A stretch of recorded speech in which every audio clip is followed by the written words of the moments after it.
Starting with Jadon Sancho. Now, Jadon Sancho has been linked, and we'll get more on this actually in today's show. We're going to speak to our Saudi expert because it's not long till the window closes, 10 p.m. our time.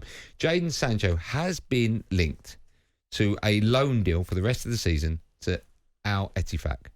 Now, if that happens, how old is Jadon Sancho? 23, right? 23? If that happens, I mean, that's, of course, his chances of playing in the Euros. That's the end of them, even though you'll go, well, he's got no chance anyway. But if he stays at United, fights for his place, plays well, he's got a chance, right? I don't think he'll be in it, but what is he thinking of? 23 years old, effectively going, yeah, I'm done, off I go, bye. I don't know if it's much of that, but I think his head's all over the place. He's obviously had this dispute with Manchester United where Erik ten Hag has said some stuff. He said some stuff. He obviously had a bit of a fire back when he sent the tweet or the message that he put out there. But it surprised me that he's going there, and potentially this might be his last option. So maybe that's why he's like, do you know what, I need to play football. Or maybe he's been told he's not going to play any football at Manchester United after that. If he smashes it out in Saudi, you're still not going to go, blimey, he's good. But obviously Jordan Henderson's going to get an opportunity. Yeah, but that's because Gareth Southgate loves him. I understand that, but maybe Jadon Sancho saying to himself, I need to go and play football somewhere, and maybe this was his only option. But it will be a shame because you go back to him at Dortmund. I mean, he had that season, what was it, 19-20, which is a while ago, the 19/20 season, 17 goals and 16 assists. Then after that, 8 goals, 11 assists and 28 appearances. I mean, he had everything. Could go past people, could score goals. The only reservation I'd probably have about Jadon Sancho, certainly when he was coming from Dortmund to United, is that I never really see him do it like for England, as in like really where I've gone, ooh, okay. He's the one. He's got it, yeah. They'll never want. He had games where he did okay for England, and they go, oh, he's done quite well there. But never a game where, like a Grealish, where Grealish has played for England, and you've gone, woof, wow. Yeah. Never one of those. But it will be a shame if he goes to Saudi Arabia at 23 years old. But at the minute, he's obviously got a decision to make. He's at a club which clearly the manager doesn't fancy him, even though he's given him all the opportunities to succeed by sending him away, bringing him back. He's at a club that doesn't appreciate him. He doesn't. I think that's a bit unkind, but go on. Okay, not don't appreciate him, but he's at a club that now see him not as a starter, maybe not one of their main men. He's almost like one of the fringe players. He's got a manager that's tried to help him, but now they've kind of fallen out. So he almost feels like, well, what else is left there to do? See, my understanding is from speaking to people at the club, right, that his attitude is all wrong. His timekeeping is appalling. Right? When he's been asked to go and see the manager, he doesn't go. Yeah. He thinks he has a God-given right to be starting for Man United, but on the left. He doesn't want to play on the right. He wants to play on the left. And, of course, you've got Garnacho in front of him, rightly so, and obviously Marcus Rashford. Yeah. Right? Now, what should be happening, a player at 23 years old, given one of the greatest opportunities ever to play for Manchester United, is if a manager says, I want you on the right, you fight for that place on the right. Anthony's coming, 88 million, right? You fight for that place. Yeah.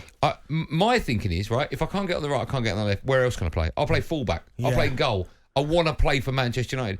But my understanding is his attitude is so bad, it's like, oof, I'm done then. And that's the problem. And maybe if you're telling me this, then there's people at Manchester United that will have a better idea of it than we do, that will see this day in, day out, and that's why he's not playing for Manchester United, and that's why they're allowing him to potentially go to Saudi Arabia. But how he gets it back, he needs to look himself in the mirror. He needs to look himself in the mirror and go, am I doing absolutely everything that I can, maximising everything that I've got to get into this Manchester United side? And with what you just told me, clearly he's not. No. He'll be blaming everyone. But himself. It's himself. The problem is with him at the moment. And he can turn it around, fight for your place. He's got the ability to. Without a doubt, he's got the ability. But we just haven't seen it. No. We were talking about Jadon Sancho. Last time we had you on the show, which was about an hour ago, maybe a bit more than that, I asked you the question about, can we talk about Jadon Sancho when you come back on? You went, yeah, of course we can. Because there are rumours suggesting he might go out on loan for the rest of the season to Saudi Arabia. What is the latest on that, if there is any news? Well, it's an interesting backstory here, and I think there's a lot more to it than just will he or won't he leave. So we can start with the definitive thing, which is that Jadon Sancho will not be joining Al Ettifaq. And my understanding from those close to the Saudi club is that they did indeed make what is being termed a small inquiry, but they immediately ruled out the deal.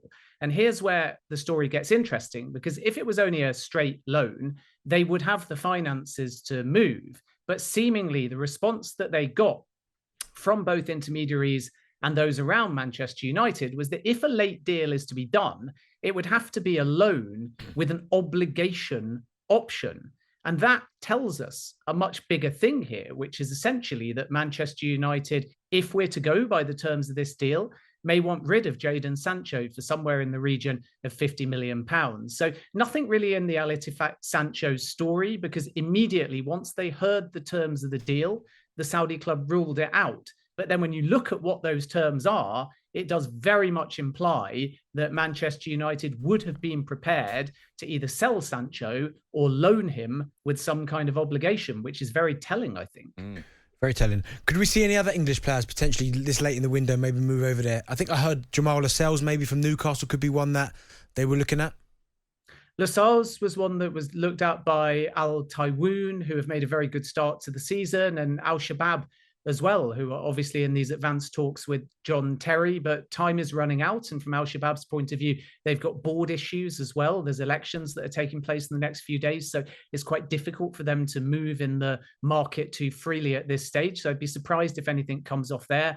I don't think we're going to see any of the so-called big four from PIF move for anybody as far as an English player or a Premier League player is concerned, because a lot of their quotas are full. The other name, not specifically a British player, but in the Premier League, was Wolves' Pablo Sarabia, who was actually the backup option for Al Ittifaq before they were able to get Damari Gray in the last 24 hours. And he had not agreed to a Saudi move, but there were 3 or 4 clubs considering him as well. And Wolves, by all accounts, would have been prepared to sell.